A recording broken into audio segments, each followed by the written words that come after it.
Hello friends, मैं doctor Vijay Yadav. आप लोग का स्वागत है हमारे केमिस्ट्री कॉन्सेप्ट के यूट्यूब चैनल पर। उम्मीद है आप सब लोग अच्छे होंगे।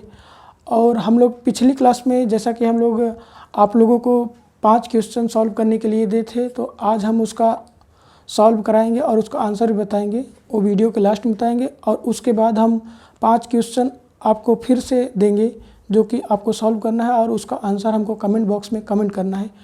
और हम लोग पिछली क्लास में पढ़े थे बेसिक स्ट्रेंथ या बेसिसिटी पढ़े थे इंडक्टिव इफेक्ट का। आज हम लोग पढ़ेंगे एसिडिक स्ट्रेंथ। एसिडिक स्ट्रेंथ में फिनालिक ग्रुप का और कार्बोक्सिलिक ग्रुप का एसिडिक स्ट्रेंथ कैसे होता है वो आज हम लोग इस पर डिस्कशन करेंगे। तो सबसे पहले हम लोग पढ़ते हैं कि फिनालिक ग्रुप का एसिडिक स्ट्रेंथ कैसे इफेक्ट करता है। तो हम लोग इसको पहला वाला पढ़ते हैं, फिनालिक ग्रुप। फिनालिक ग्रुप सब लोग जानते होंगे कि एरोमेटिक रिंग से अगर OH ग्रुप जब हम जोड़ देते हैं तो उसको हम बोलते हैं फिनालिक ग्रुप। अगर इसी OH को अगर हम किसी एल्किल ग्रुप से जोड़ देते हैं जैसे CH3OH तो इसको बोलते हैं एल्कोहलिक ग्रुप। तो ये आप लोग हमेशा ध्यान दीजिएगा, ये एल्कोहलिक ग्रुप होता है और जब यही OH ग्रुप एरोमेटिक रिंग से लगा होता है उसको बोलते हैं फिनालिक ग्रुप। तो इसमें कोई कन्फ्यूजन नहीं है किसी को। तो फिनालिक ग्रुप में इसका एसिडिक स्ट्रेंथ का मतलब होता है कि कोई भी ग्रुप जो आसानी से H+ आयन डोनेट कर दे वो उसका एसिडिक स्ट्रेंथ कहलाता है। उसके बाद डोनेट, जैसे ये अगर इसका हम H+ आयन डोनेट करता है तो क्या बनेगा, फिनॉक्साइड आयन। देखिए ये क्या है, ऑक्सीजन पे निगेटिव। यही एनायन ये एनायन क्या है, जितना ज़्यादा स्टेबल बनेगा उस मॉलिक्यूल का उतना ही ज़्यादा एसिडिक स्ट्रेंथ होगा।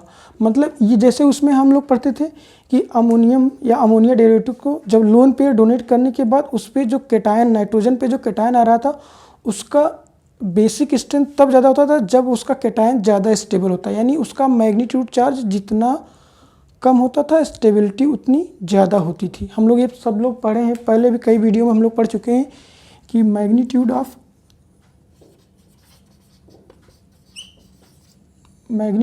Inversely proportional to magnitude of charge कर दीजिए, charge inversely proportional to stability होता है, स्टेबिलिटी। तो किसी भी चार्ज का मैग्नीट्यूड जितना ज़्यादा रहेगा स्टेबिलिटी उतना कम रहेगी, यानी या तो मैग्नीट्यूड जितना कम रहेगा स्टेबिलिटी उतना ज़्यादा रहेगी। तो मैग्नीट्यूड से हम स्टेबिलिटी को कोरिलेट कर सकते हैं। तो यहाँ पे जितना मैग्नीट्यूड कम रहेगा, यानी यहाँ पे निगेटिव चार्ज का मैग्नीट्यूड जितना कम रहेगा उसकी स्टेबिलिटी उतनी ज़्यादा रहेगी इस एनायन की। अगर स्टेबिलिटी ज़्यादा रहेगी तो उसकी एसिडिटी भी ज़्यादा रहेगी। अब ये इसका मैग्नीट्यूड, इस पे कौन कौन से ग्रुप जुड़ते हैं उसके ऊपर डिपेंड करेगा कि इसका निगेटिव चार्ज कितना ज़्यादा स्टेबल रहेगा इसके ऊपर। तो हम लोग इसकी स्टेबिलिटी के आधार पे हम लोग देखते हैं। जैसे हम लोग इंडक्टिव इफेक्ट में जब 2 ग्रुप पढ़े हैं, एक +I ग्रुप और दूसरा -I ग्रुप। अगर इस पे हम लोग कोई ग्रुप जोड़ते हैं, सपोज दैट मान लीजिए जैसे ये फिनालिक ग्रुप है, अगर इस पे NO2 ग्रुप, ये वाला हम आपको पिछली भी एक क्लास में पढ़ा चुके हैं जब मेसोमेरिक इफेक्ट बता रहे थे, तो आप लोग उसमें देख लीजिएगा।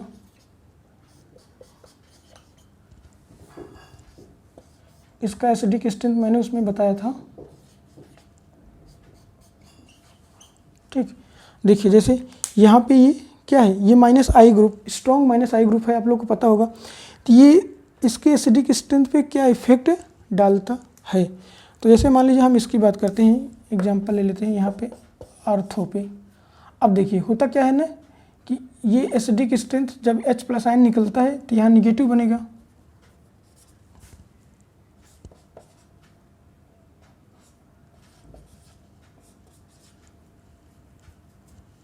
ये इस तरह से बनेगा जब निकलेगा तब। लेकिन निकलने से पहले होता क्या है ना कि यहाँ पे ये जो H रहता है ना, इससे हाइड्रोजन बॉन्डिंग करने लगता है, जिससे इसका H निकलने में थोड़ी सी प्रॉब्लम होती है।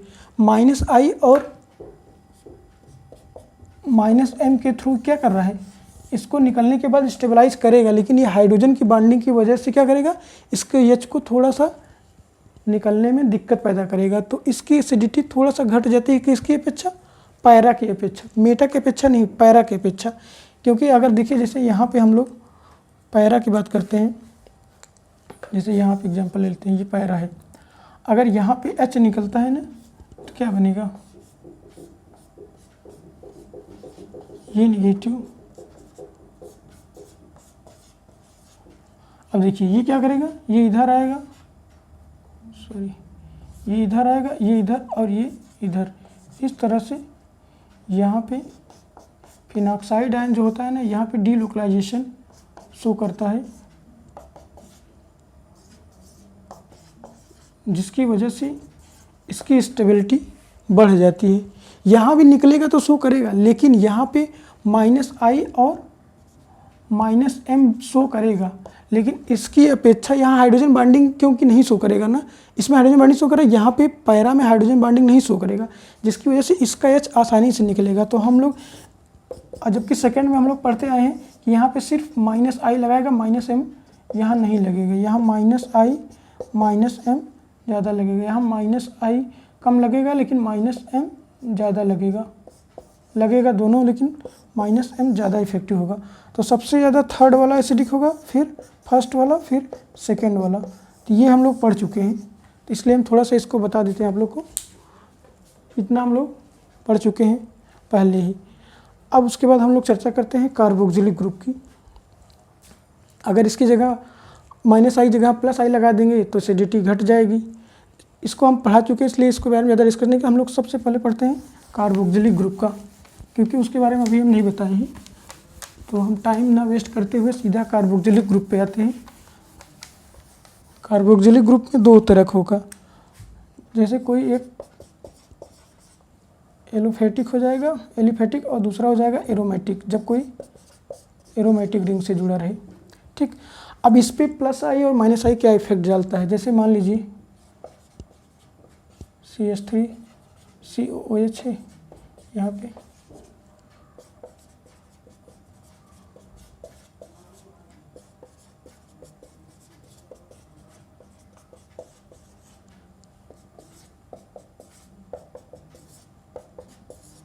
जैसे आपसे ये चारों में तुम कह दिया जाए कि सबसे ज़्यादा एसिडिक कौन होगा। अब देखिए यहाँ पे H है, यहाँ पे CH3 है, ये ना तो +I होता है ना तो -I होता है, लेकिन ये +I, ये स्ट्रॉन्ग +I और ये और भी ज़्यादा स्ट्रॉन्ग +I। तो जैसे जैसे +I का पावर बढ़ेगा उसी तरह उसकी एसिडिटी क्या हो जाएगी, घटेगी। तो सबसे ज़्यादा एसिडिक कौन सा होगा, पहला वाला, फिर दूसरा वाला, फिर तीसरा वाला, फिर चौथा वाला। ये होगा इसका एसिडिक स्ट्रेंथ का आर्डर। लेकिन अगर इसी में अगर हम एक ही ले लेते हैं, जैसे इसका एग्जांपल ले लेते हैं,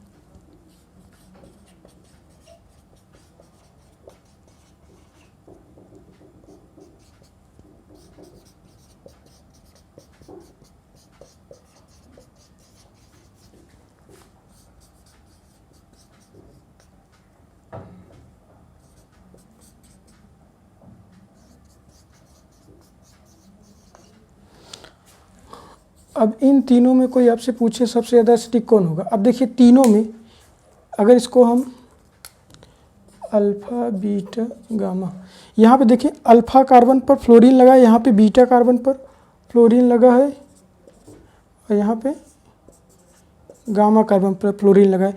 तो जितना ज़्यादा, ये क्या है, -I ग्रुप है, फ्लोरीन क्या है, -I ग्रुप। -I ग्रुप जितना ज़्यादा कार्बोक्सिलिक ग्रुप के नज़दीक रहेगा, उस कार्बोक्सिलिक ग्रुप का एसिडिक स्ट्रेंथ उतना ही ज़्यादा रहेगा। उतना ही ज़्यादा होने की वजह से ये क्या, जैसे यहाँ पे पहले वाले कार्बन लगा, यहाँ पे दूसरे, यहाँ पे तीसरे, जैसे जैसे डिस्टेंस बढ़ता जाएगा -I का इफेक्ट घटता जाएगा और एसिडिटी घटती जाएगी। तो सबसे ज़्यादा एसिडिक कौन सा होगा, पहला वाला, फिर दूसरा वाला, फिर तीसरा वाला। ये इसका एसिडिक स्ट्रेंथ हम लोग आराम से बता सकते हैं।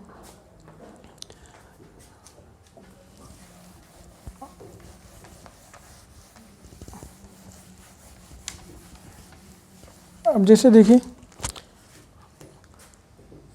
अगर मान लीजिए कोई एसिड है,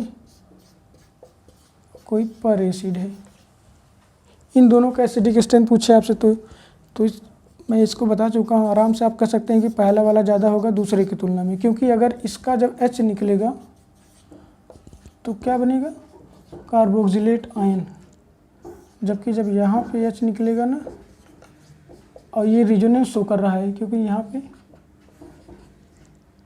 कंजुगेशन होने की वजह से ये रिजोनेंस शो कर रहा है, जबकि यहाँ पे इसका नेगेटिव चार्ज डीलोकलाइजेशन में पार्टिसिपेट नहीं होता है।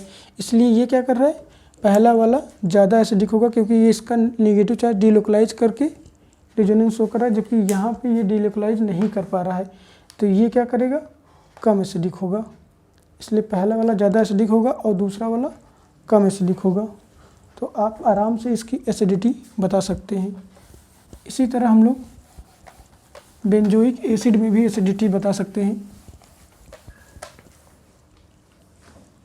जैसे हम लोग बात करते हैं बेंजोइक एसिड की,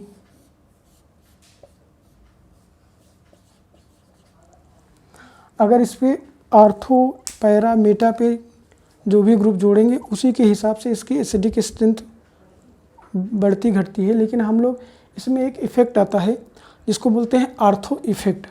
आर्थो इफ़ेक्ट होता क्या है ना कि ये अनएक्सेप्शनली, जैसा आप सोचते हैं उसके मतलब अनुसार न होते हुए दूसरे ढंग का एसिडिक स्ट्रेंथ शो करने लगता है। जैसे होता कि हम लोग पढ़ते हैं कि अगर इसके आर्थो पोजीशन पे अगर हम -I जोड़ेंगे तो इसका एसिडिक स्ट्रेंथ बढ़ेगा, अगर +I जोड़ेंगे तो घटेगा। ये तो सही है, घटेगा बढ़ेगा।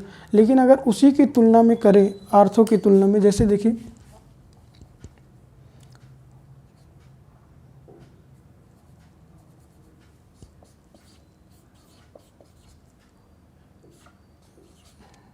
जो भी ग्रुप जुड़ेगा, अगर -H+N जब निकलेगा तो कार्बोक्जिलेट आयन बनेगा। ठीक, ये R जो होता है ना, अगर मेटा पे रहेगा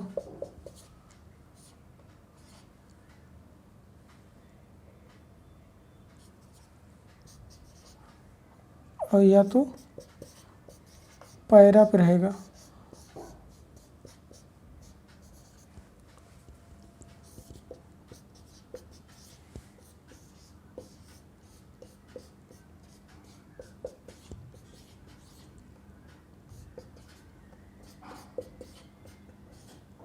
R की जगह G कर दीजिए सबसे अच्छा, क्योंकि G मतलब ग्रुप रहेगा -I और +I भी हो सकता है।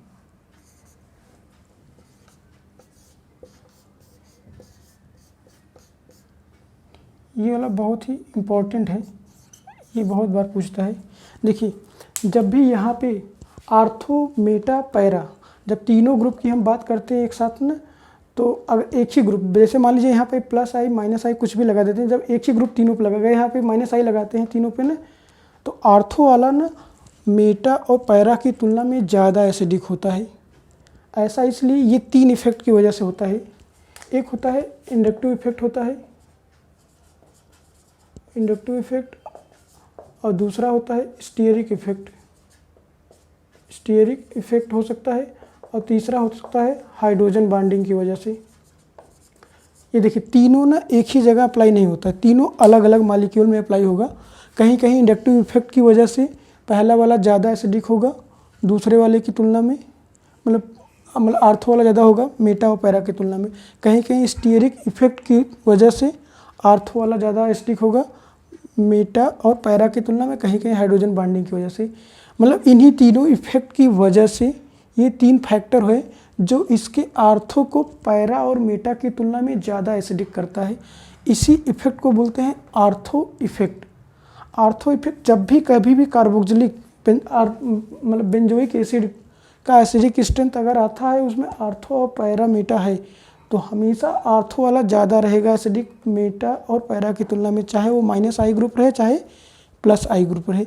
ये हमेशा आप ध्यान दीजिएगा, ये आर्थो इफेक्ट के अंतर्गत आता है। ये तीनों इफेक्ट किसकी वजह से होता है, इंडक्टिव इफेक्ट हो सकता है, स्टीयरिक इफेक्ट और हाइड्रोजन बॉन्डिंग। अब देखिए ये इफेक्ट कैसे काम करता है, इसको हम लोग दिखाते हैं। तो एग्जाम्पल कोई हम एक लेते हैं,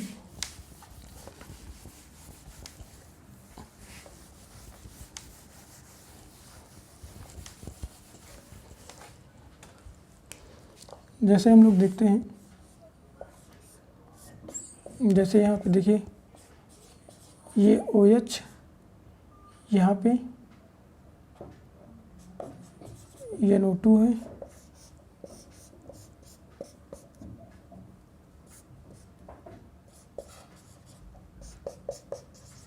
ये NO2 है,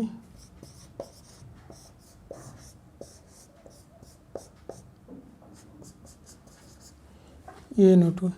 ये क्या है, आर्थो डेरिवेटिव है, ये मेटा, ये पायरा। अब देखिए आर्थो क्या करेगा, -I के इफेक्ट के वजह से क्या करेगा, ये यहाँ पे इलेक्ट्रॉन खींचेगा। तो ये क्या करेगा, जैसे यहाँ जो कार्बोक्जिलेट आयन बनेगा, कार्बोक्जिलेट आयन बनने की वजह से ना क्या होगा, ज़्यादा एसिडिक होता है। ये क्या है, कार्बोक्जिलेट आयन बनने की वजह से ये क्या, इसके एनायन को जो इलेक्ट्रॉन डेंसिटी है वहाँ पे घटाने लगता है। तो इसकी वजह से इसका एसिडिक स्ट्रेंथ बढ़ जाता है। यहाँ पे क्या कर रहा है, ये इंडक्टिव इफेक्ट शो कर रहा है। क्या कर रहा है, इंडक्टिव इफेक्ट। यहाँ पे भी इंडक्टिव इफेक्ट की वजह से, यहाँ पे भी इंडक्टिव इफेक्ट है, प्लस -M भी शो करेगा, लेकिन जो इफेक्ट दिखा रहा है वो क्या, इंडक्टिव इफेक्ट की वजह से ये आर्थो वाला ज़्यादा होगा पैरा की तुलना में, और पैरा वाला मेटा। यानी सबसे ज़्यादा कौन सा होगा, आर्थो वाला, फिर पैरा वाला, फिर मेटा वाला। ठीक, ये तीनों इसी ऑर्डर में एसिडिक स्ट्रेंथ, आर्थो, पैरा, फिर मेटा। लेकिन अगर इसी पे हम लोग क्या करते हैं, -I दिखा देते हैं, -I दिखा दें, इसमें +I कर देते हैं कोई ग्रुप, जैसे मान लीजिए CH3 कर देते हैं। ठीक, CH3। अब देखिए CH3 में क्या है, ये पहला, ये दूसरा, ये तीसरा। तो इसमें भी क्या होगा, सबसे ज़्यादा आर्थो होगा, उसके बाद कौन सा होगा, क्योंकि देखिए ये क्या करेगा, ये कम स्टेबलाइज करेगा इसको, इसके कार्बन आयन को। जब कम स्टेबलाइज करेगा तो एसिडिक कम रहेगा, तो उसके बाद मेटा हो जाएगा, फिर पैरा हो जाएगा। ठीक, आर्थो के बाद इन दोनों का जैसे हम पढ़ते थे उसी तरह पढ़ेंगे, बस इन दोनों से आर्थो वाले का ज़्यादा हो जाएगा। तो आर्थो हो जाएगा सबसे ज़्यादा, फिर मेटा हो जाएगा, फिर पैरा हो जाएगा। तो लेकिन अगर इसी में अगर दो आर्थो की बात करें, जैसे एक आर्थो और ले लेते हैं हम, उसमें कोई अलग ग्रुप +I जोड़ देते हैं।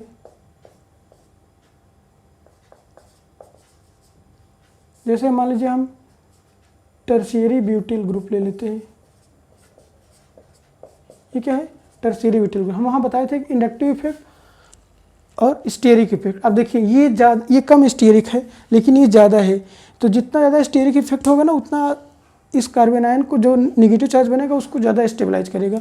तो जो ये वाला ज़्यादा स्टेबल होगा, इसका एनायन ज़्यादा स्टेबल होगा, तो इसका एसिडिक ज़्यादा होगा हाइड्रोजन। तो सेकंड वाला है, ये फर्स्ट वाला है। तो सेकंड वाला ज़्यादा एसिडिक होगा फर्स्ट वाले की तुलना में। जितना ज़्यादा स्टीयरिक हिंडर्ड रहेगा यहाँ पे, उतना इसका H निकल जाएगा, तो एसिडिटी इसकी बढ़ जाती है। तो इस तरह से हम लोग यहाँ पे स्टीयरिक फैक्टर देखें। इसी तरह हम लोग हाइड्रोजन बॉन्डिंग का फैक्टर देख सकते हैं, कैसे हाइड्रोजन बॉन्डिंग का वजह से स्टेबिलिटी बढ़ जाती है।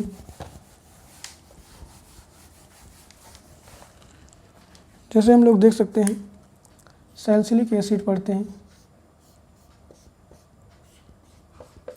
ठीक, ये क्या है, सैलिसिलिक एसिड है, लेकिन इसी का पैरा वाला पार्ट,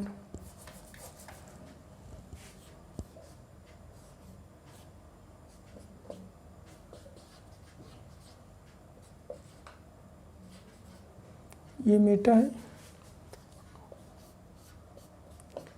ये क्या है। ठीक, अब देखिए यहाँ से जब भी जैसे ही H निकलेगा, क्या करेगा, यहाँ पे हाइड्रोजन बॉन्डिंग करने लगता है। इसका एनायन क्या करेगा,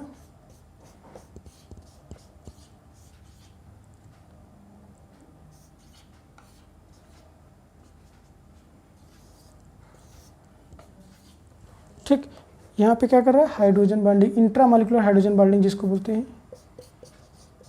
इंट्रामॉलिक्यूलर हाइड्रोजन बॉन्डिंग। आप लोग को पहले ही बता चुका, इंटरमॉलिक्यूलर जब ना अलग अलग मॉलिक्यूल के बीच, जैसे H और F में दो अलग मॉलिक्यूल के बीच हाइड्रोजन बॉन्डिंग होती है, उसे इंटरमॉलिक्यूलर बोलते हैं। जैसे यहाँ पे दोनों ग्रुप इलेक्ट्रोनेगेटिव और हाइड्रोजन दोनों एक ही मॉलिक्यूल में है, तो इसको बोलते हैं इंट्रामॉलिक्यूलर हाइड्रोजन बॉन्डिंग। देखिए यहाँ हाइड्रोजन बॉन्डिंग की वजह से ना आर्थो वाला ज़्यादा एसिडिक होगा इन कंपेयर टू मेटा और पैरा। तो इस तरह के इफेक्ट को बोलते हैं आर्थो इफेक्ट, जब ना आर्थो वाला मेटा और पैरा की तुलना में ज़्यादा एसिडिक हो जाता है। तो इस तरह से एसिडिक स्ट्रेंथ बढ़ा देता है आर्थो वाला। और भी हम एग्जाम्पल देख सकते हैं कार्बोक्सिलिक ग्रुप में जो एसिडिटी बढ़ता है। जैसे हम लोग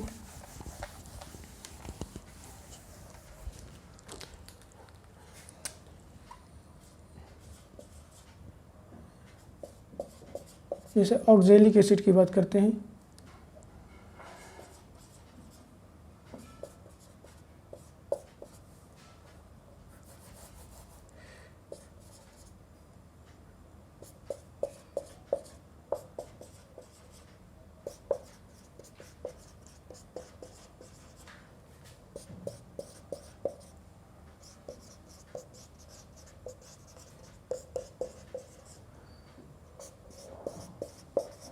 ठीक। जैसे इन तीनों में बात करें हम लोग चारों में कि कौन एसिडिक स्ट्रेंथ कैसे होगा। अब देखिए मान लीजिए ये कार्बोक्सिलिक एसिड है, ठीक। अब इससे ये क्या है, -I जुड़ा हुआ है, ठीक। -I ग्रुप क्या है, कार्बोक्सिलिक ग्रुप -I ग्रुप होता है, तो इसका एसिडिक स्ट्रेंथ ज़्यादा होगा। लेकिन इसमें क्या है, CH2 आने के बाद एक जुड़ा तो इससे घट गया। इसमें 2 CH2 आने के बाद जुड़ गया तो और कम हो गया। इसमें 3 CH2 आने के बाद जुड़ गया। तो जैसे जैसे यहाँ पे नीचे की तरफ आएंगे इसका एसिडिक स्ट्रेंथ क्या हो जाएगा, घटता हुआ चला जाता है। तो सबसे ज़्यादा पहला वाला एसिडिक होगा, फिर दूसरा वाला, फिर तीसरा वाला, फिर चौथा वाला, ठीक। तो इसका नाम है ऑक्जेलिक एसिड, इसका नाम है, क्या नाम है इसका, इस ग्लूटेरिक, इसका नाम है मैलोनिक एसिड, ठीक। मैलोनिक एसिड नाम है। तो इस तरह से इसका एसिडिटी 1 2 3 4 सबसे ज़्यादा इसका होगा, फिर इसका, फिर इसका, फिर इसका। इसी तरह इसका एसिडिक स्ट्रेंथ बढ़ता जाता है। 2 एसिड और होते हैं, उनकी भी एसिडिक स्ट्रेंथ बहुत पूछता है, जिसका नाम है फ्यूमेरिक एसिड और मैलिक एसिड।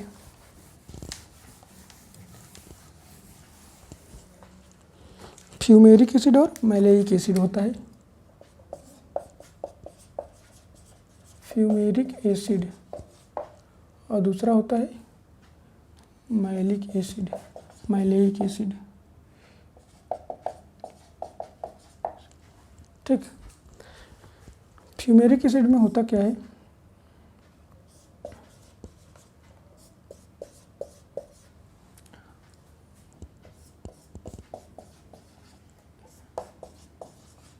ठीक,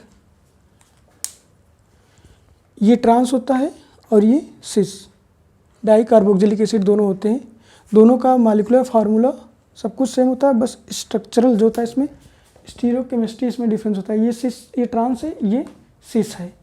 तो जो सिस वाला रहता है उसको बोलते हैं मैलेइक एसिड और जो सिस ट्रांस वाला रहता है उसको बोलते हैं फ्यूमेरिक एसिड। अब देखिए इसमें 2 H है, दोनों का एसिडिक स्ट्रेंथ अलग अलग होता है। एक में अगर दोनों की तुलना करें तो सबसे ज़्यादा, अगर पहला जो PKA1 होता है, एक PKA2 या PK के बजाय Ka कर सकते हैं, ठीक। अगर KA1 KA2 किसका ज़्यादा होगा, देखिए पहले स्टेप में जैसे हम यहाँ से जब H निकालेंगे, जब यहाँ से हम H निकालेंगे तो क्या बनेगा,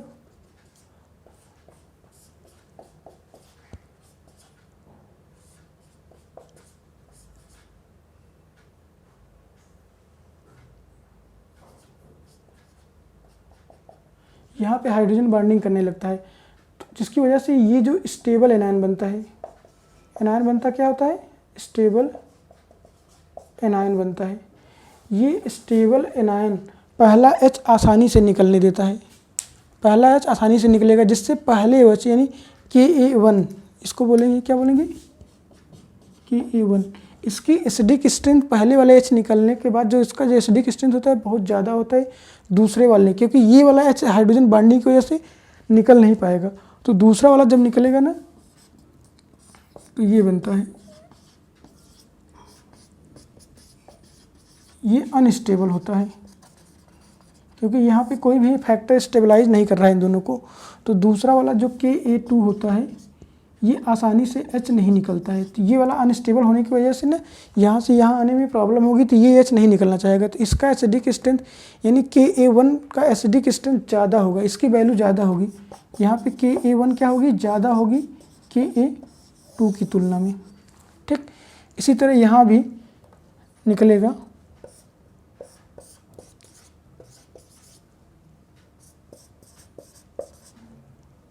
इसको बोलेंगे कि A1, फिर दूसरा निकलेगा तो क्या बन जाएगा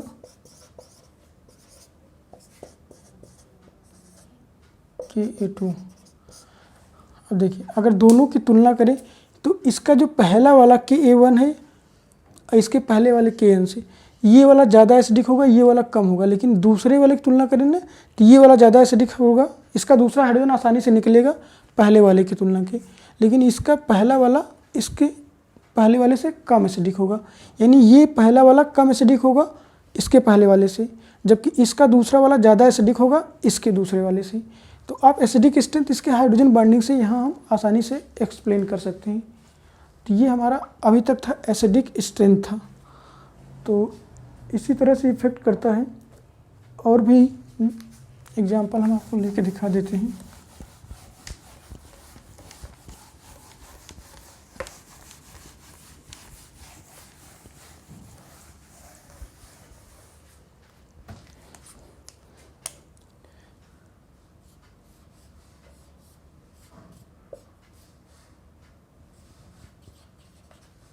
जैसे आपसे बेंजोइक एसिड, फिनाल, एल्कोहल,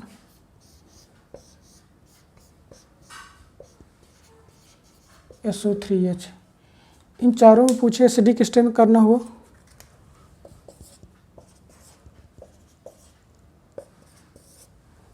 ठीक, चाहे एक और कर दीजिए 5 H2O। ठीक, तो सबसे ज़्यादा एसिडिक कौन सा होगा? चौथा वाला, क्योंकि यहाँ पे SO3H ग्रुप जोड़ा। जब यहाँ पे निगेटिव बनेगा ना, सल्फर के पास वैकेंट ऑर्बिटल होता है जो इसको ज़्यादा स्टेबलाइज करेगा।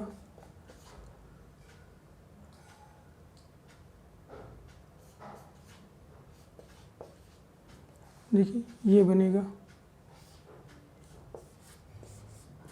इसके पास d ऑर्बिटल होने की वजह से ये ज़्यादा स्टेबलाइज करेगा, प्लस कंजुगेशन भी शो करेगा इससे ज़्यादा। तो ये ज़्यादा एसिडिक होगा, चौथा वाला सबसे ज़्यादा एसिडिक होगा।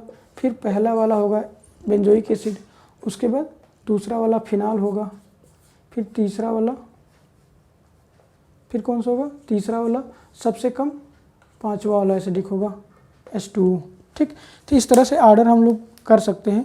तो सबसे ज़्यादा सल्फोनिक एसिड, ये बेंजीन सल्फोनिक एसिड जो SO3H ग्रुप है, सबसे ज़्यादा ये एसिडिक होगा। फिर बेंजोइक एसिड एसिडिक होगा, फिर फिनाल होगा, फिर क्या होगा? मेथेनॉल, उसके बाद वाटर। तो ये होगा हमारा एसिडिक स्ट्रेंथ का ऑर्डर।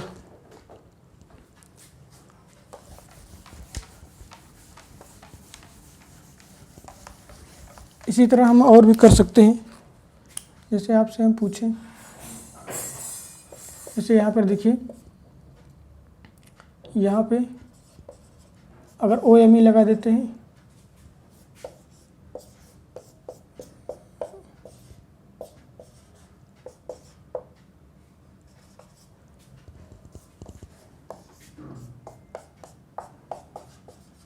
ये क्या है? पायरा पे। तो सबसे ज़्यादा कौन सा होगा? आर्थो वाला होगा, क्योंकि यहाँ पे आर्थो इफेक्ट लग रहा है। अब इन दोनों में देखते हैं कौन सा ज़्यादा एसिडिक होगा। देखिए ये -I के थ्रू इलेक्ट्रॉन खींचेगा, यहाँ पे +M के थ्रू के ज़्यादा देगा इलेक्ट्रॉन। तो सबसे ज़्यादा तो पहला वाला हो गया, फिर उसके बाद दूसरा वाला हो जाएगा, फिर तीसरा वाला। ठीक, इस तरह से एसिडिक स्ट्रेंथ हम दिखा सकते हैं, क्योंकि यहाँ पे क्या करेगा? यहाँ पे +M के थ्रू ये इलेक्ट्रॉन डोनेट ज़्यादा करेगा, क्योंकि लेकिन -I के थ्रू डिस्टेंस ज़्यादा हो जाने की वजह से अपना इलेक्ट्रॉन कम खींचेगा। तो इस तरह से हम इसका एसिडिक स्ट्रेंथ आसानी से बता सकते हैं। अब हम लोग 5 क्वेश्चन आप लोग को देते हैं, जो आप लोग सॉल्व करके हमको बताएंगे आंसर इसका। अब उसके बाद जो पिछला 5 क्वेश्चन जो दिए थे उसका हम आंसर बताते हैं आप लोग को। पहले 5 क्वेश्चन लिख लीजिए। आज का जो पहला क्वेश्चन है,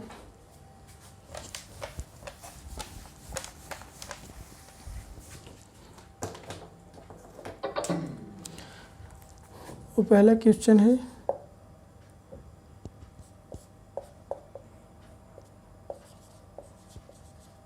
the bond renamed as A, B, C and D, and it is arranged according to their bond length. Bond length.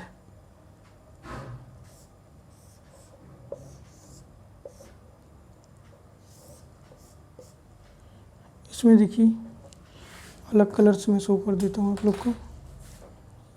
ये वाला ए है, ये बी है, ये सी है और ये ट्रिपल बॉन्ड वाला डी है। अब आपको इसको बॉन्ड लेंथ में अरेंज करना है। तो पहला वाला जो ऑर्डर हो जाएगा, सबसे ज़्यादा डी, फिर सी, फिर बी, फिर ए।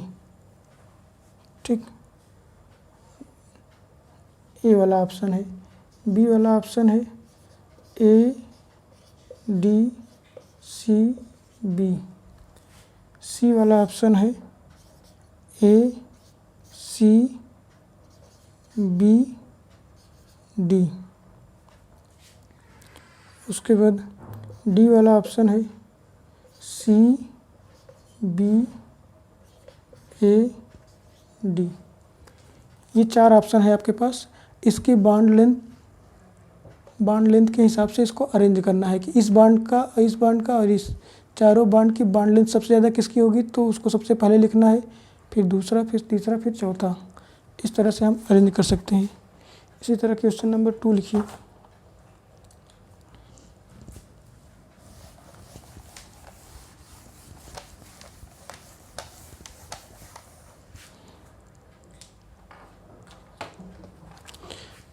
Stability order of कार्बेनाइन, stability order of कार्बेनाइन arrange करना है इसको हमको। Question number 2, stability order of कार्बेनाइन।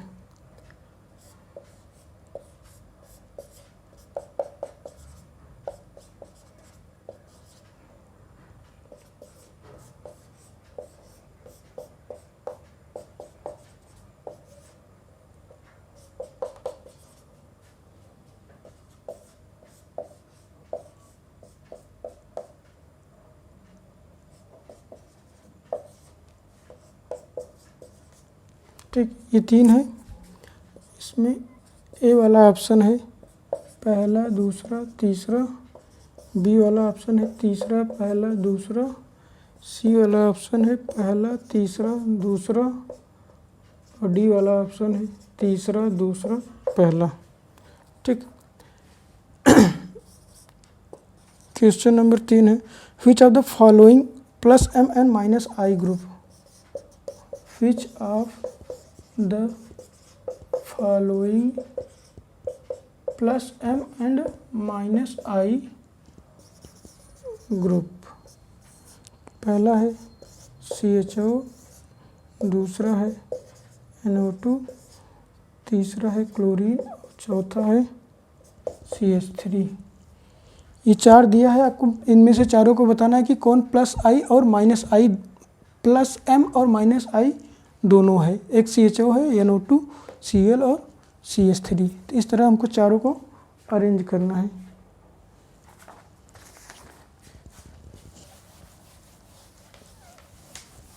Question number 4 लिखिए।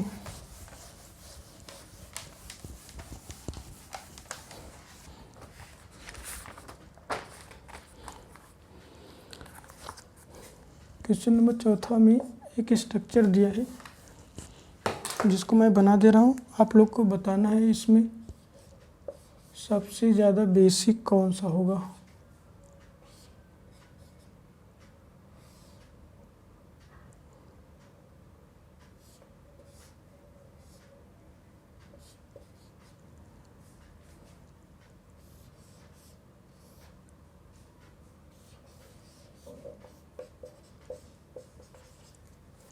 ये CH3 है। अगर मान लीजिए जिसको मेथिल का ME शार्ट में लिखते हैं, आप लोग याद रखिएगा। इसको C2H5, इसको C2H5। इसको हम नंबरिंग कर देते हैं इसको ए बोल देते हैं, इसको बी बोल देते हैं, इसको सी बोल देते हैं। कहे कि above nitrogen behave as a strong base, which above nitrogen behave as strong base, strong base. तो ए वाला ऑप्शन है कि ए वाला हाइड्रोजन, बी वाला ऑप्शन है बी वाला हाइड्रोजन, सी वाला ऑप्शन है सी वाला हाइड्रोजन, और डी वाला ऑप्शन है कि ऑल द, सी वाला nitrogen, all the above nitrogen are same in basic character, basic strength लिखिए, करेक्टर नहीं, स्ट्रेंथ। ठीक, ए वाले ऑप्शन में है कि ए वाला सबसे ज़्यादा बेसिक होगा, बी वाले ऑप्शन है कि बी वाला सबसे ज़्यादा, सी वाले में सी वाला, और डी वाले में कि चार मतलब तीनों नाइट्रोजन इक्वली बेसिक है। ठीक, ये चौथा। और पांचवा क्वेश्चन लिखिए।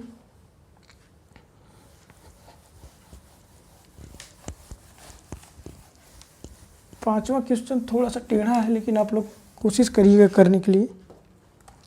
मुझे लग रहा है आप लोग कर लेंगे, इसलिए मैं आपको दिया हूँ। इसमें लिखा है कि the molecule A react with 2 equivalent of NaNH2। The molecule A, कोई मॉलिक्यूल ए है, रिएक्ट विथ 2 इक्विवेलेंट NaNH2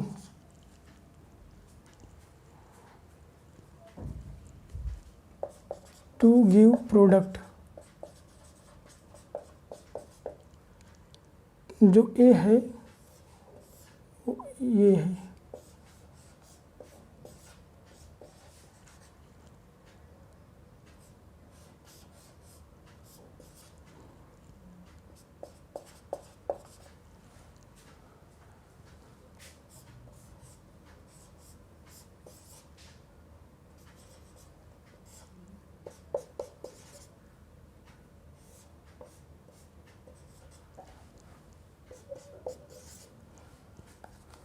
ये ए है।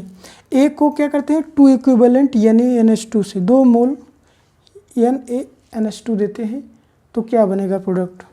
तो हमारा जो ऑप्शन है, पहला वाला ऑप्शन,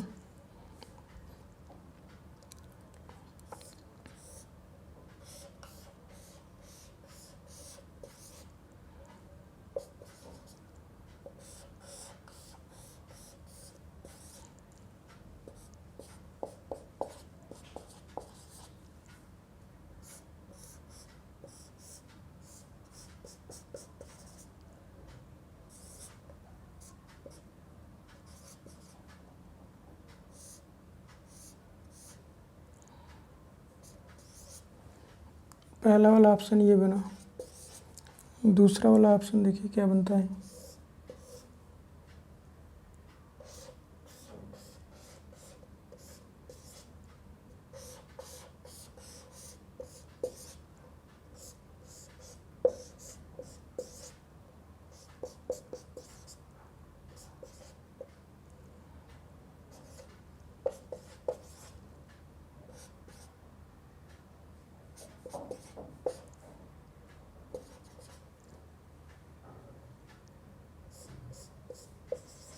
यहाँ पे निगेटिव है और ऑक्सीजन पे निगेटिव है। तीसरा वाला ऑप्शन देखिए,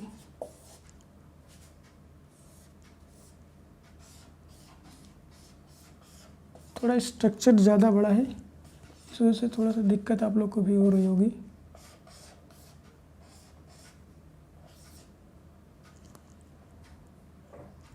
यहाँ पे नहीं है, यहाँ पे नेगेटिव चार्ज है,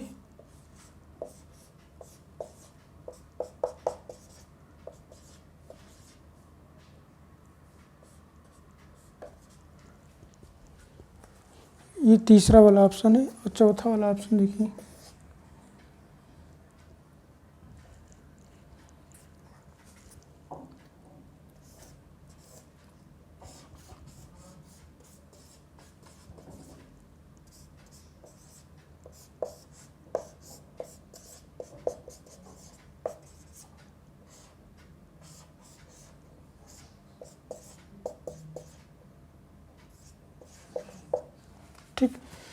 तो ये 4 ऑप्शन दिया है, 1, 2, 3 और 4। इन चारों में कोई एक सही होगा, आप लोग को बताना है। तो ये चारों था, आप लोग इसको सॉल्व करके हमको कमेंट में कमेंट कर दीजिएगा। अब पिछला वाला हम क्वेश्चन नहीं बताएंगे, सिर्फ आंसर बताएंगे और उसको एक्सप्लेन कर देंगे।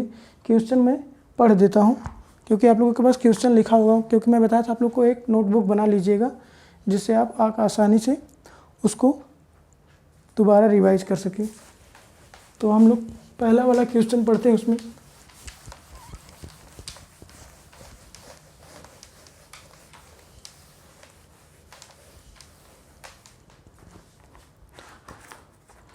पहला वाला क्वेश्चन था कि which of the following chloride molecule react faster with silver nitrate to give white precipitate.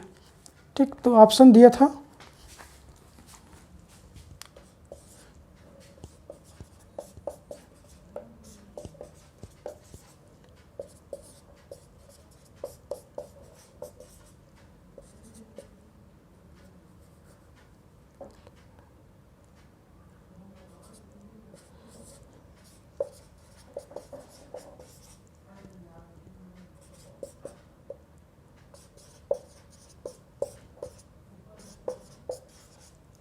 ठीक। अब पूछा था कि कौन सिल्वर नाइट्रेट से रिएक्ट करके वाइट प्रेसिपिटेट आसानी से बनाएगा या फास्टर तेज बनाएगा। अब देखिए जैसे ही हम इसको तोड़ेंगे, सिल्वर नाइट्रेट पे क्या करता है, हाइड्रोजन क्लोरीन का टेस्ट देता है जब वाइट प्रेसिपिटेट देता है। तो हम लोग जैसे इसको तोड़ेंगे, यहाँ पे जो कार्बोकैटायन बनेगा उसकी स्टेबिलिटी पे डिपेंड करेगा कि कौन सबसे ज़्यादा स्टेबल होगा। जो सबसे ज़्यादा स्टेबल होगा वही सबसे फास्ट रिएक्शन देगा। अब देखिए यहाँ पे क्या है, यहाँ पे 2 फेनिल रिंग है, तो जिसकी वजह से ये ज़्यादा स्टेबल कार्बोकैटायन होगा। ठीक, क्योंकि यहाँ पे ये कार्बोकैटायन क्या करेगा, इसकी वजह से डीलोकलाइज होगा। तो यहाँ पे सबसे ज़्यादा स्टेबल कार्बोकैटायन ये बना है, तो यहाँ सबसे फास्ट रिएक्शन कार्बोकैटायन का इसी का क्लोराइड देगा। ठीक, तो इसमें पहले वाले में डी सही है। इसी तरह हम लोग दूसरा पढ़ते हैं। दूसरा वाला क्वेश्चन था कि the following molecule arrange according to CCl bond length. तो इसमें ऑप्शन दिया था CH3 CH2 Cl, दूसरे में दिया है CH2 डबल बॉन्ड CHCl, तीसरे में दिया है C6H5 Cl। ठीक, तो C6H5 Cl। अब देखिए होता क्या है कि कह रहा है कि इसमें कार्बन और हाइड्रोजन क्लोरीन का बॉन्ड लेंथ, देखिए बॉन्ड लेंथ ना, बॉन्ड स्ट्रेंथ यानी बॉन्ड स्ट्रेंथ जितना ज़्यादा मजबूत होगा ना, बॉन्ड लेंथ उतना ही कम होगा। चाहे तो आप इसको लिख लीजिए कि bond strength inversely proportional to bond length, क्योंकि जितना ज़्यादा नज़दीक होगा ना उतना ज़्यादा मजबूत होगा वो। यानी मजबूती जो होता है, बॉन्ड का स्ट्रेंथ जो होता है उसके लेंथ पे डिपेंड करता है। यानी लेंथ जितना बड़ा होगा उसमें कमज़ोर बॉन्ड ज़्यादा होगा, वो बॉन्ड कितना हो ज़्यादा कमज़ोर होगा। बॉन्ड जितना ज़्यादा छोटा होगा बॉन्ड स्ट्रेंथ उतना ही ज़्यादा होगा। अब देखिए जो बॉन्ड जितना ज़्यादा दूर होगा ना वो आसानी से टूट जाएगा, टूटना चाहेगा। टूटने के बाद जब स्टेबिलिटी गेन करता है ना वो आसानी से टूटेगा। कोई भी मॉलिक्यूल जब कोई भी अपना एटम, जैसे यहाँ से ये जब निकलेगा ना, अगर जितना ज़्यादा स्टेबल होगा उतना आसानी से निकलेगा। अगर हम सब तीनों को तोड़ के देखते हैं तो ये क्लोरीन आसानी से निकलना चाहेगा, क्योंकि यहाँ क्लोरीन निकलने के बाद क्या बनेगा, कार्बोकैटायन बनता है। यहाँ भी क्लोरीन निकलने के बाद कार्बोकैटायन बनेगा और यहाँ भी क्लोरीन निकलने के बाद प्लस चार्ज होगा। अब इन तीनों में हम स्टेबिलिटी देख लेते हैं। तो सबसे ज़्यादा स्टेबल ये दिख रहा है, फिर ये। ठीक, सबसे ज़्यादा स्टेबल कौन सा दिख रहा है, पहला वाला, क्योंकि यहाँ पे देखिए प्लस चार्ज है। तो यहाँ पे CH3 CH2, यहाँ पे डबल बॉन्ड होने की वजह से ये कम स्टेबल होगा, क्योंकि प्राइमरी कार्बोकैटायन होगा, लेकिन यहाँ पे डबल बॉन्ड होने की वजह से ना यहाँ एस करेक्टर बढ़ जाता है, क्योंकि यहाँ पे हाइब्रिडाइजेशन की वजह से इसका एस करेक्टर इसकी तुलना में ज़्यादा होगा। यहाँ पे sp2, यहाँ पे sp हाइब्रिडाइजेशन होगा। यहाँ पे 50% एस करेक्टर होने की वजह से ये कार्बन ज़्यादा इलेक्ट्रोनेगेटिव होगा, तो ये क्या करेगा, प्लस चार्ज ज़्यादा स्टेबल इसके ऊपर नहीं रहेगा। तो सबसे ज़्यादा ये रहेगा, फिर ये। और ये क्या है, एरोमेटिक रिंग पे प्लस चार्ज स्टेबल नहीं होता, क्योंकि इसकी एरोमेटिसिटी क्या हो जाएगी, डिस्टर्ब होने लगती है, जिसकी वजह से ये स्टेबल नहीं बनेगा। तो ये अपना क्लोरीन निकलने नहीं देगा, क्योंकि ये अनस्टेबिलिटी की तरफ जा रहा है, स्टेबिलिटी की तरफ नहीं, अनस्टेबिलिटी यानी डीस्टेबलाइज हो रहा है। जब डीस्टेबलाइज हो रहा है तो क्लोरीन को निकलने नहीं देगा, क्लोरीन को निकलने नहीं देगा तो क्या करेगा, अपनी तरफ खींचे रहेगा। जब अपनी तरफ खींचे रहेगा तो इसका बॉन्ड लेंथ क्या हो जाएगा, कम हो जाएगा। ये क्या है, इससे ज़्यादा स्टेबल है लेकिन इससे कम स्टेबल है। तो ये भी क्लोरीन को, जैसे यहाँ अगर क्लोरीन रहेगा ना तो इसको निकलने नहीं देगा, ये भी उतना ज़्यादा, इससे इस सबसे कम निकलने देगा ये, उसके बाद थोड़ा सा निकलने देगा, लेकिन इसकी तुलना में ये भी क्लोरीन को निकलने नहीं देगा। तो इसका भी बॉन्ड लेंथ कम रहेगा लेकिन इससे ज़्यादा रहेगा, लेकिन ये क्लोरीन को निकलने देगा क्योंकि ये क्या कर रहा है, स्टेबिलिटी है यहाँ पे, इन दोनों की तुलना में ये ज़्यादा स्टेबल है। तो सबसे ज़्यादा दूरी कौन किसी, क्योंकि यहाँ पे ये निकलने देगा आराम से, तो इसका दूर इन दोनों के बीच की दूरी ज़्यादा रहेगी, यानी बॉन्ड लेंथ ज़्यादा रहेगा। तो सबसे ज़्यादा पहला वाला रहेगा, फिर दूसरा, फिर तीसरा। तो इसमें कौन सा आंसर सही है, पहला वाला ऑप्शन में दिया था ये, ठीक। उसके बाद आया था क्वेश्चन तीसरा कि अरेंज देयर बेसिक स्ट्रेंथ। अब देखिए कई लोग कमेंट किए थे कि सर यहाँ पे एसिडिक स्ट्रेंथ होना चाहिए। हाँ, एसिडिक स्ट्रेंथ भी होता है, बेसिक स्ट्रेंथ भी होता है, एक ही मॉलिक्यूल में दोनों हो सकता है। एसिडिक स्ट्रेंथ और बेसिक स्ट्रेंथ एक दूसरे के रिवर्स में होते हैं। आप लोग पीएच पढ़ते हैं ना, पीएच में क्या होता है, 1 से 14 के बीच होता है, 7 से ऊपर और 14 के बीच बेसिक, जो भी बेसिक मॉलिक्यूल रहते हैं उनका पीएच रहता है, और 7 से कम और 1 के बीच में रहता है एसिडिक मॉलिक्यूल का, ठीक। जैसे जैसे हम इधर की तरफ बढ़ते हैं उसका बेसिक स्ट्रेंथ बढ़ता है और एसिडिक स्ट्रेंथ घटता है। जैसे इधर हम आते हैं उसका एसिडिक स्ट्रेंथ बढ़ता है और बेसिक स्ट्रेंथ घटता है। तो हम लोग किसी भी मॉलिक्यूल का बेसिक और एसिडिक दोनों बता सकते हैं। जैसे हम लोग इसकी तुलना किए थे, अगर जो ज़्यादा बेसिक होगा तो उसकी एसिडिटी उतनी कम होगी, जो ज़्यादा एसिडिक होगा उसकी बेसिसिटी उतनी कम होगी, मतलब एक दूसरे के इन्वर्सली प्रोपोर्शनल होता है ना। तो जैसे ये पहला मॉलिक्यूल,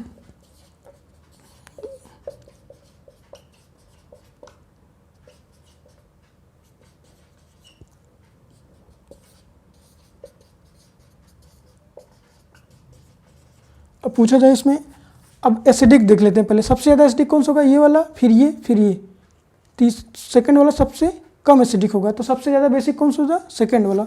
तो सेकंड वाला सबसे ज़्यादा बेसिक हो जाएगा, फिर थर्ड वाला, फिर फर्स्ट वाला। तो ये हमारा बेसिक स्ट्रेंथ हो जाएगा। एसिडिक इसका उल्टा हो जाएगा, सबसे ज़्यादा पहला वाला एसिडिक हो जाएगा, फिर तीसरा वाला, फिर दूसरा वाला। क्योंकि देखिए पहले, दूसरे, तीसरे वाले कार्बन से क्लोरीन यहाँ पे पहले वाले कार्बन से, यहाँ दूसरे वाले कार्बन से, तो इसकी वजह से सबसे ज़्यादा एसिडिक ये होगा, सबसे कम एसिडिक होगा, और सबसे ज़्यादा बेसिक दूसरा वाला, फिर तीसरा, फिर पहला। तो इसमें ऑप्शन कौन सा, पहला वाला सही है, दूसरा, तीसरा और पहला। तो इसमें पहला वाला ऑप्शन सही है। और चौथे में तो आप लोग सबका सही होगा, क्योंकि इसमें मैं पूछा था arrange the -I power of the following, cyanide, NO2, NH3, F दिया। तो सबसे ज़्यादा NO2 को होगा, फिर CN, फिर फ्लोरीन, फिर अमोनिया। उसमें C वाला ऑप्शन सही था।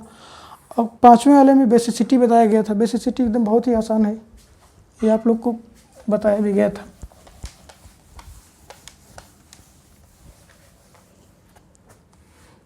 इसमें 4 ऑप्शन दिया था कि कौन सबसे ज़्यादा बेसिक होगा। पहला वाला किस ऑप्शन था, दूसरा वाला,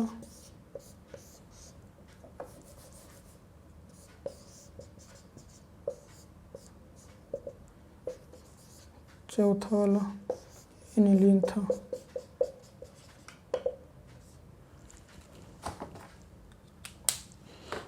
देखिए यहाँ पे क्या है, ये इसका लोन पेयर इसके कंजुगेशन की वजह से व्यस्त है। यहाँ पे एरोमेटिक रिंग का पार्ट है, इस वजह से व्यस्त है। इन दोनों का लोन पेयर फ्री है, पिरिडीन का और इसका। अब देखिए होता क्या है, यहाँ पे क्या है, 1 2 3, ये sp2 हाइब्रिडाइज कार्बन है, और ये sp3 हाइब्रिडाइज, सॉरी कार्बन है, नाइट्रोजन, ये नाइट्रोजन sp2 हाइब्रिडाइज है, ये sp3 है। तो sp3 में s करेक्टर कितना होगा, 25% होगा, sp2 में 33.3% होगा। तो जहाँ ज़्यादा जितना s करेक्टर होगा उसका नाइट्रोजन उतना ही ज़्यादा इलेक्ट्रोनिगेटिव होगा। जब इलेक्ट्रोनिगेटिव होगा तो अपना नाइट्रोजन अपनी तरफ ज़्यादा खींचे रहेगा, यानी बेसिसिटी उसकी कम हो जाएगी। इसलिए सबसे ज़्यादा पहला वाला बेसिक होगा, क्योंकि इसका नाइट्रोजन कम इलेक्ट्रोनिगेटिव है। तो पहला वाला ज़्यादा एसिडिक होगा दूसरे वाले की तुलना में। तो सबसे स्ट्रॉन्ग बेस ये वाला हो गया, सबसे ज़्यादा बेसिक इसका नाइट्रोजन हो गया। ठीक, तो ये थे हमारे आज के पाँचों क्वेश्चन का आंसर। और आज जो मैं 5 क्वेश्चन आप लोग को दिया हूँ उसको आप लोग सॉल्व करके हमको कमेंट कर दीजिएगा। उसके अलावा जो भी प्रॉब्लम होगी आप हमको कमेंट बॉक्स में पूछ सकते हैं।